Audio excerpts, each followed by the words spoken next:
नमस्कार दोस्तों, मेरा नाम समीर शरद देशकर, नागपुर शहर में रहता हूँ और एटोमी इंडिया में एज ए डिस्ट्रीब्यूटर करके काम करता हूँ।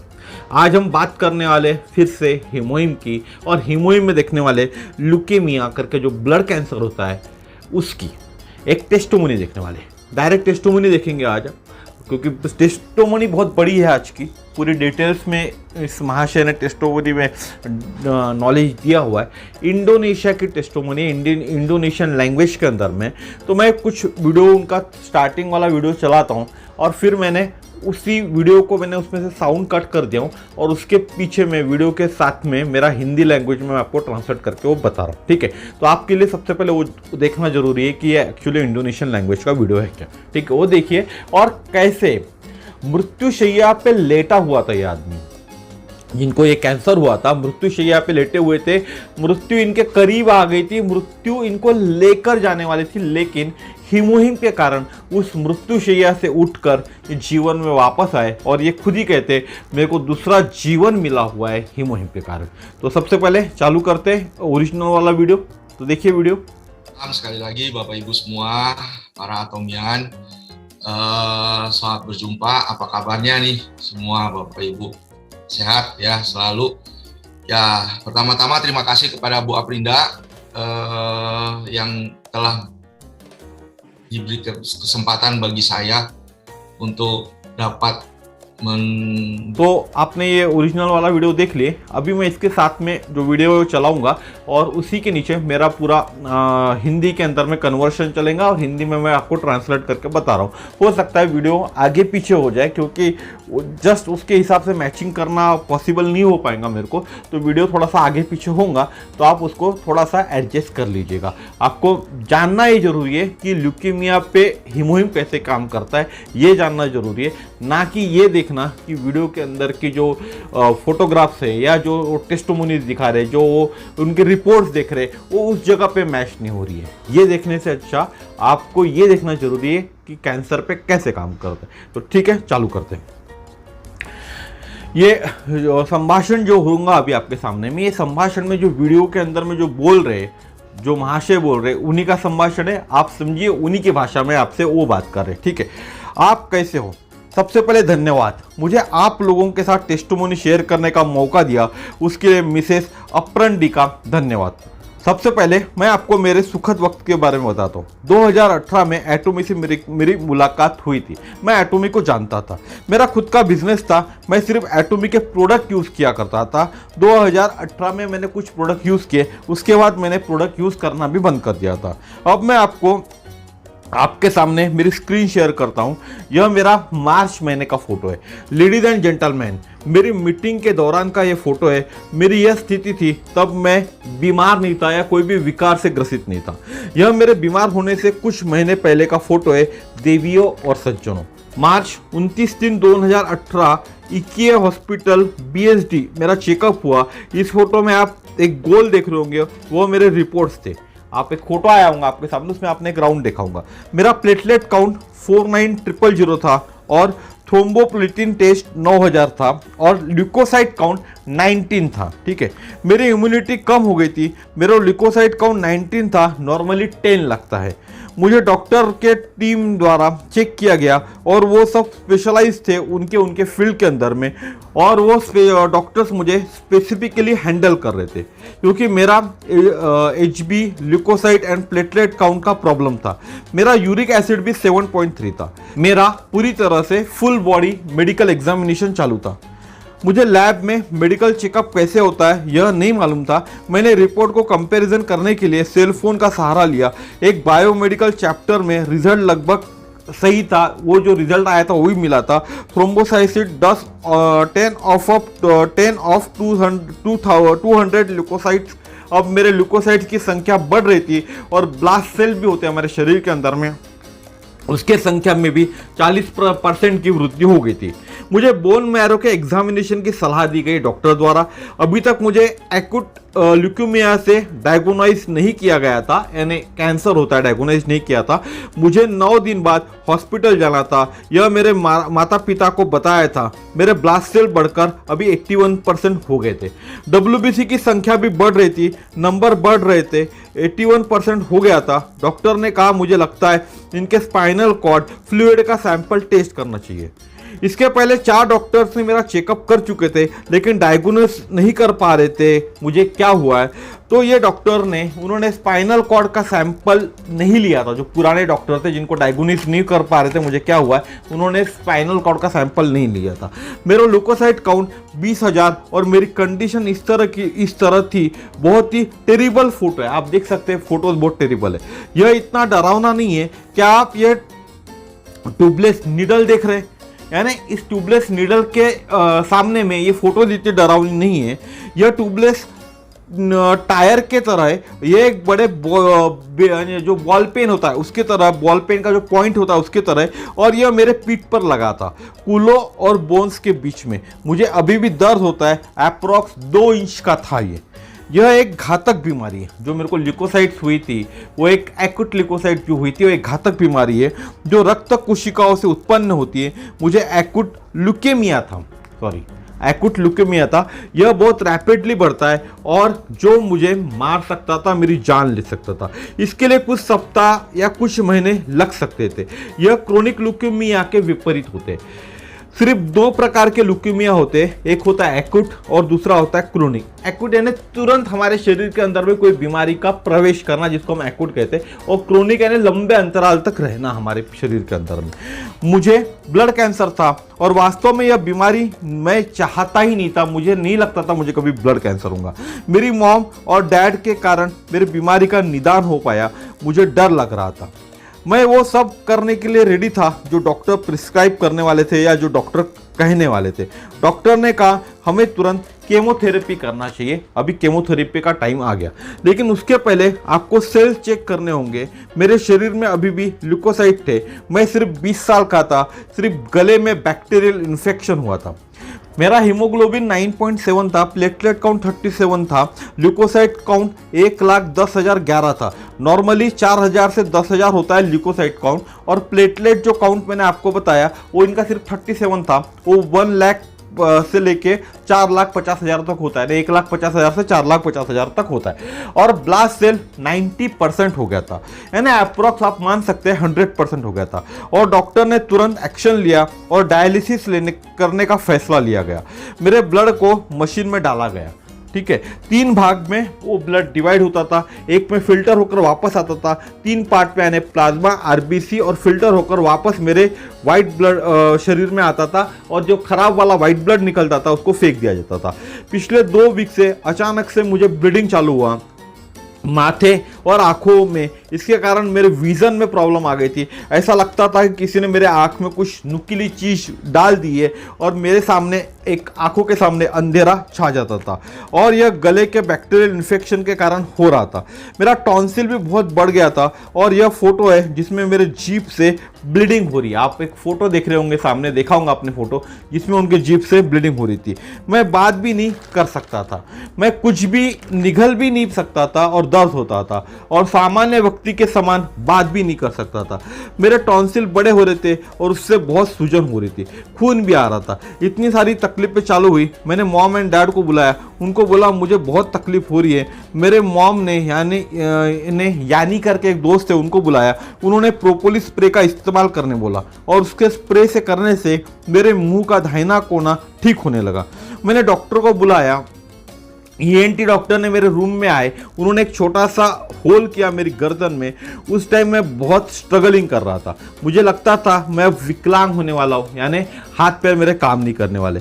मैंने डॉक्टर से कहा मैं अपाहिज नहीं होना चाहता हूँ, अभी सांस नहीं ले पा रहा हूँ, बोल नहीं पा रहा हूँ, आप मुझे ठीक कर दो। मेरा टॉन्सिल दिन ब दिन खराब हो रहा था, बड़ा हो रहा था, साइज में बहुत ज़्यादा बड़ा हो रहा था।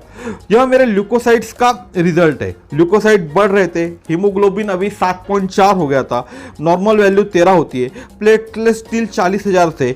मेरा ल्यूकोसाइट 1,11,000 से लेके 2,29,000 तक बढ़ गया था। यूरिक एसिड भी अभी 5 पे आ गया था, पहले 7.3 था। तब मैं हमेशा उसके पहले मैं हमेशा संडे को हीमोहिम लेता था, तब मुझे बवासीर हुआ था। एक बवासीर की समस्या थी, वो हुई थी, उसके कारण मैं हीमोहिम लेता था। तो मैं फिर डॉक्टर के पास गया, उन्होंने सेकंड ल्यूकोफेरेसिस करने का फैसला किया। इसके बवासीर जब हुआ था तब मैं हीमोहिम लेता था और बाद में वो लेने के लिए लेना मैंने बंद कर दिया था, ठीक है। फिर मैं डॉक्टर के पास गया, उन्होंने सेकंड ल्यूकोफेरेसिस करने का फैसला लिया। यह प्रोसेस 4 से 5 घंटा चला, आप फोटो में देख सकते। लेफ्ट लेग की जो विंडो है वो आफ्टरनून की है और दूसरी फोटो के अंदर में वो रात की है।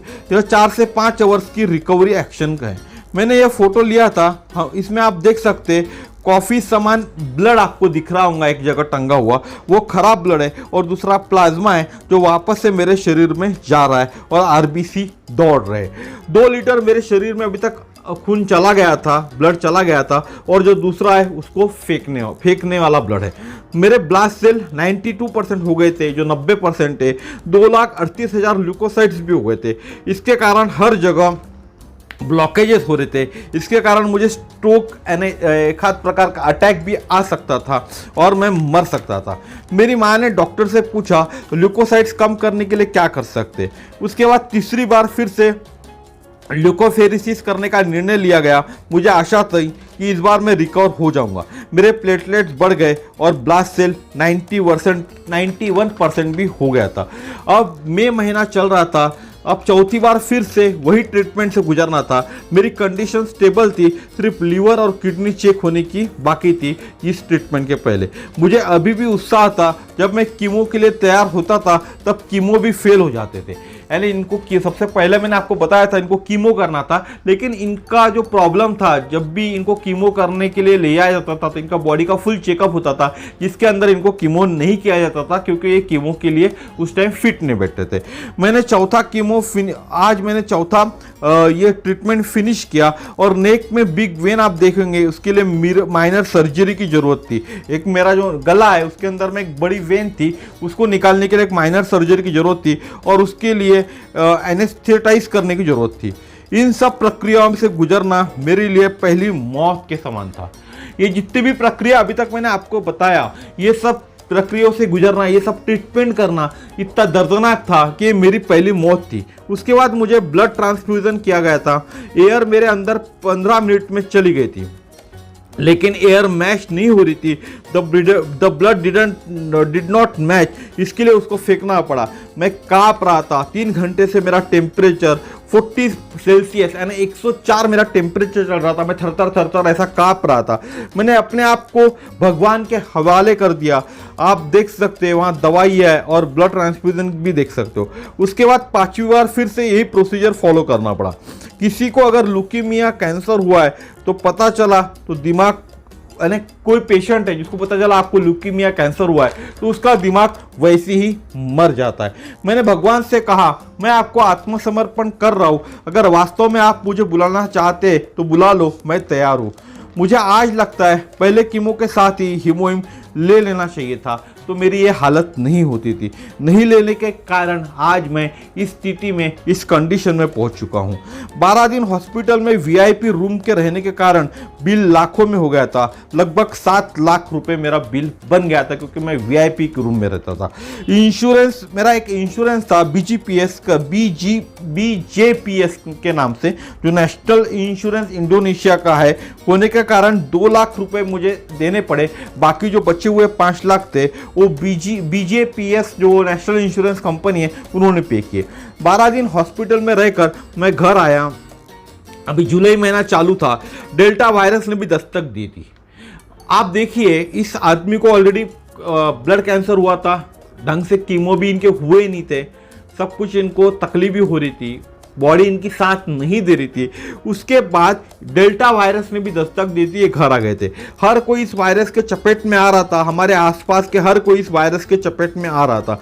मेरा भी पीसीआर किया गया, मेरा भी टेस्ट किया गया, मैं पॉजिटिव आया। और एक इनके ऊपर में आपदा आ गई, विपदा आ गई, ये कोविड में भी पॉजिटिव हो गए। मेरे मॉम के बारे में सोच रहा था वह कैसे इस पर रिएक्ट करेंगी।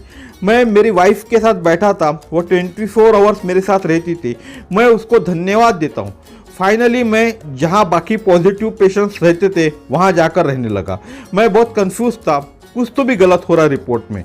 मेरे मॉम एंड डैड के साथ मैं रह रहा था कि जब भी मेरा जो फर्स्ट ट्रीटमेंट हुआ उसके बाद मुझे विश्वास नहीं हो रहा है वे निगेटिव कैसे आ सकते हैं इस कोविड के रिपोर्ट से। मैंने डॉक्टर से कहा मेरे मॉम एंड डैड को फिर से एक बार चेक करो। डॉक्टर ने कहा जरूरत नहीं है, आप अपना पैसा खराब कर रहे हो, आप अपना पैसा वेस्ट करोगे, आपको सिर्फ कुछ दिन आराम करने की जरूरत है। अगर आप एक हफ्ते तक प्रॉपरली विटामिन लेते हो तो आप डेफिनेटली नेक्स्ट वीक में निगेटिव आएंगे, आपकी रिपोर्ट निगेटिव आएंगी। और 13 जुलाई को मेरी रिपोर्ट निगेटिव आ गई। अब इसके बाद मुझे केमो की बारी थी, उसके लिए मुझे पहले चेक किया गया। कोविड ने कहाँ मुझे अफेक्ट किया हुआ है इस पर देखा गया मेरे शरीर के अंदर में, लेकिन मैं भगवान का शुक्रिया अदा करता हूँ कि सब ऑर्गन्स मेरे ठीक थे। यह मेरे माता पिता है, मैं उनके साथ रहता हूँ। मैं सेकंड केमो के लिए जा रहा हूँ। इसके पहले एक इनको केमो हो चुका था, हॉस्पिटल डिस्चार्ज होने के पहले ये इनका सेकंड केमो था। उसके पहले मुझे प्यार के पंख लेना जाना होगा मेरे माँ से। उनका कहना है कि एक झपकी जो होती है प्यार की वो माँ से मैं लेके जाऊँगा। लोग कहते हैं भगवान दिखते नहीं, लेकिन भगवान होते हैं। मेरे माँ को आज फ़ोन आया, क्या आपका लड़का बीमार है? माँ ने कहा हाँ, अभी तो वो हॉस्पिटल गया हुआ है सेकंड कीमो के लिए। वह लड़की बोली मुझे फेसबुक से पता चला, क्या मैं आपके लड़के के लिए एटोमिका हीमोइम एंड प्रोबायोटिक्स भेज सकती हूँ? आपका लड़का इससे ठीक हो सकता है, आपके लड़के में इससे बहुत ज़्यादा फर्क आएगा, आपका लड़का कैंसर फ्री भी हो सकता है। वो मेरे मॉम एंड डैड को फोर्स कर रही थी, लेकिन मेरे मॉम एंड डैड दोनों जन नहीं माने। तो उसने कहा ठीक है मैं नहीं भेजती, जैसी आपकी इच्छा। लेकिन उनका नाम था वो लेडी का लिंडा ने मेरी जो आईडी थी उसके ऊपर वो प्रोडक्ट्स भेज दिए, यानी मेरे एड्रेस पे प्रोडक्ट भेज दिए। आप इन प्रोडक्ट्स को देख सकते हो, मैं आपको दिखा रहा हूँ। मैंने एक बॉक्स हीमोइम और एक बॉक्स प्रोबायोटिक खरीद लिया। मैंने भगवान का आभार माना और माँ से कहा अगर भगवान नहीं होते ना तो ये प्रोडक्ट्स मुझे कौन देता। यह एटोमिका जो मोटो होता है, एटोमिका आप अगर पूरा मोटो देखोगे तो सर्व इन ह्यूमिलिटी होता है। तो लिंडा मैडम ने सर्व इन ह्यूमिलिटी का उदाहरण देते हुए उनको हीमोइम एंड प्रोबायोटिक्स भेज दिया था। और केमो लेने के 2 दिन बाद मैंने तुरंत अपनी हीमोइम मेरे पास आ गया, हीमोइम लेना मैंने चालू कर दिया। और जब मेरा केमो हो चुका था 2 दिन बाद मैंने तुरंत अपनी कार निकाली। और लेडीज एंड जेंटलमैन, यह ताकत थी हीमोइम की जिसने मुझे सिर्फ 2 दिन में इतना स्टेमिना मेरे शरीर के अंदर में ला दिया था। यानी हीमोइम इन्होंने लेना चालू कर दिया था और केमो के सिर्फ 2 दिन बाद ही ये खुद अपनी कार निकाल कर ड्राइव कर भी सकते थे। उसके बाद मैं जब डॉक्टर के पास गया, उन्होंने कहा अब एक BMP टेस्ट करने की आवश्यकता है और उसका रिजल्ट 10% आया। डॉक्टर ने कहा अब कीमो ड्रग रिस्पॉन्स कर रहे, जो केमोथेरेपी चालू है वो रिस्पॉन्स कर रहे, पर स्टिल हमको ये 0% चाहिए एंड गेट वेल, आपको अच्छा करने के लिए। अब हम अगस्त में उनके 3rd केमो करेंगे। उन्होंने कहा अब आने वाले अगस्त महीने के अंदर हम 3rd केमो करेंगे। हीमोइम लेने से अक्टूबर महीने की जो है ना, हीमोइम लेने के बाद में या लेने से अक्टूबर महीने जो सिचुएशन थी वो चेंज हो गई। मैं रोज 6 पाउच हीमोइम लेता था। पहले मैं 4 पैकेट रोज हीमोइम के लेता था, लेकिन लिंडा ने मुझे फोन पे बताया कि उनका जो बॉयफ्रेंड है उसको भी कैंसर था और वो 6 पाउच रोज लेता था। आप भी 6 पाउच लेना चालू करें, आज वो कैंसर फ्री है। आप कीमो का सेटअप देख सकते हैं, ये मेरे गले में अटका हुआ है, मेरी गर्दन पे। मैं अभी भी हीमोइम ले रहा हूँ क्योंकि इससे मुझे फायदा हो रहा था और यकीन भी था मैं कैंसर फ्री होने वाला हूँ। यह यानी हीमोइम भगवान की महान खोज है। इस खोज को कोई नकार नहीं सकता। भगवान ने एक लोगों की जान बचाने के लिए एक खोज की हुई है। अब हीमोइम लेने के बाद के रिजल्ट्स मैं बताता हूँ। हीमोग्लोबिन मेरा 9 हो गया था 7/7/2018 को और ल्यूकोसाइट भी मेरा 2 लाख था। क्या आप सोच सकते हो नवंबर महीने में मेरे साथ क्या जादू हुआ? मेरा जो स्पाइनल कॉर्ड का जो फ्लूइड था वो 2/11/2018 को 2% था, सिर्फ 2 वीक में। यह किसी चमत्कार से कम नहीं था। डॉक्टर कह रहे थे बिलो 5% इज नॉर्मल। आप देखिए जो फ्लूइड था उस फ्लूइड के चेक करने के बाद ही उनको ल्यूकोसाइट डिटेक्ट हुआ, उनको कैंसर है करके। उसके पहले कोई डॉक्टर उनको डिटेक्ट नहीं कर पा रहा था और उनका ल्यूकोसाइट 5 के नीचे पहुंच गया था, अंडर 5 आ गया था और नॉर्मल हो गया था, नॉर्मल रेंज में आ गया था। ठीक है, अब इस वीक का रिजल्ट आप देख सकते हैं। मेरा HB प्लेटलेट एंड ल्यूकोसाइट वो सभी नॉर्मल थे। मेरा प्लेटलेट 12,000 हो गया था, मेरा लिकोसाइड भी 6000 हो गया था, वह भी नॉर्मल था। जो ग्रीन शर्ट पहनकर बैठे हैं वो डॉक्टर के निगरानी में मैं था, उन्होंने मेरा पूरा ट्रीटमेंट किया था। इस ट्रीटमेंट में मैं स्किनी दिख रहा था, यानी बहुत पतला हो गया था। अभी मेरा वजन भी बढ़ रहा है। अब मैं घर जा रहा हूँ, भगवान और हीमोहिम के ताकत के कारण मैं पूरी तरह से ठीक हो पाया, कैंसर फ्री हो पाया, ऐसे कैंसर से फ्री जिसपे मैं मरने वाला था। इसने मुझे दूसरा जीवन दिया। यह महत्वपूर्ण बात है, केमोथेरेपी बहुत दर्दनाक ट्रीटमेंट है, बहुत सहन शक्ति की जरूरत होती है और 4 कीमो बाद लोग कमजोरी महसूस करते हैं। अब मैं हीमोहिम लेता हूं रोज। अब मैं उस हॉस्पिटल के जो कैंसर पेशेंट एडमिट है उनको भी मैं, जिनको भी कीमो चालू है, उन सभी को मैं बताता हूं मैं कैसे ठीक हुआ हीमोहिम लेने से, और उनको भी हीमोहिम लेने के लिए प्रेरित करता हूं, सलाह देता हूं। मेरे सामने कुछ और लोग मेरे समान कुछ और लोग हीमोहिम ले रहे थे। अप्रोक्स 5 लोग होंगे 5% से, जिनको फेफड़ों का कैंसर था और वह भी आज हीमोहिम के कारण ठीक हो गए। जब पहली बार मेरे माता पिता ने हीमोहिम पिया तो उनको उल्टी हुई थी। मैंने भी पिया तो मुझे भी उल्टी हुई, और मैं चाहता था मुझे उल्टी हो और यह सब शरीर की गंदगी बाहर निकले। 4 कीमो लेने के बाद डॉक्टर ने कहा अब आपको कोई भी कीमो की ज़रूरत नहीं है। नहीं तो कीमो का जो था 4 डिपेंड था और बहुत ज़्यादा कीमो मुझे लेने पड़ते थे और उसमें मेरी मौत भी हो सकती थी। लेकिन हीमोहिम लेने के बाद जब चौथा कीमो हुआ तो डॉक्टर ने कहा अब आपको कीमो करने की ज़रूरत नहीं है। मैं कंटिन्यू हीमोहिम ले ही रहा था। मेरी माँ भी अभी हीमोहिम ले रही थी, को जो बवासीर का तकलीफ थी उसके लिए वो हीमोहिम ले रही थी। मैं वास्तव में बहुत खुश हूँ। यह हीमोहिम मेरे पास पहले भी आया था, दुर्भाग्य से तब मैंने इसको समझ नहीं पाया था और मैंने इसको लेना छोड़ दिया था। और जब मुझे ब्लड कैंसर हुआ तब इसी हीमोहिम ने मुझे दूसरी जिंदगी दी। इसी हीमोहिम ने मेरे जीवन में एक नई चेतना डाली। इस हीमोहिम के कारण मैं जिंदा हूँ। एक आपने और एक स्क्रीन देखी होंगी, उसके अंदर उन्होंने घर आने के बाद में, ठीक होने के बाद में हीमोहिम लेना चालू किया। 4 से 6 विटामिन भी ले रहे थे, 1 पाउच ओमेगा 2 कैप्सूल रोज ले रहे, स्पिरुलिना भी ले रहे 2 से 4 पाउच, प्रोबायोटिक भी 1 खाते, मिल्क थिसल 2 लेते, एक आयरन का 1 पाउच लेते, सोलमाटो 1 लेते, पोमोग्रेनेट ब्यूटी 1 लेते, हॉन्ग सैमदन करके भी 1 लेते। साथ में प्रोपोलाइज स्प्रे इन्होंने घर में रखा हुआ है। फिर एक ऑयल पैच आता है, कोई भी दर्द हुआ तो वहाँ ऑयल पैच लगाया जाता है, वो ऑयल पैच भी यूज़ करते। एटोमिका टूथपेस्ट एंड टूथब्रश भी यूज़ करते, एटोमिका क्लींजर भी यूज़ करते और एटोमिका बॉडी लोशन भी ये यूज़ करना चालू किए। उनके फैमिली के लिए ये सब प्रोडक्ट उन्होंने मंगाना चालू कर दिया और सब प्रोडक्ट को यूज़ करते। तो आज आपने देखा होगा कि हीमोहिम ने कैसा जादू किया। हीमोहिम ने कैसे एक कैंसर पेशेंट, जो कैंसर पेशेंट ल्यूकीमिया से ग्रसित था, ब्लड कैंसर था और जो मरने की कगार पे पहुंच चुका था, आपने देखा होगा उनकी बॉडी भी रिस्पॉन्स नहीं कर रही थी। उनकी बॉडी के अंदर भी बहुत सारे बैक्टीरियल इन्फेक्शंस ऑलरेडी थे, उसके कारण उनको कीमो भी नहीं हो पा रहा था। उनके कीमो बार बार विफल हो रहे थे। हीमोहिम लेने से उनको ये सब फायदा हुआ।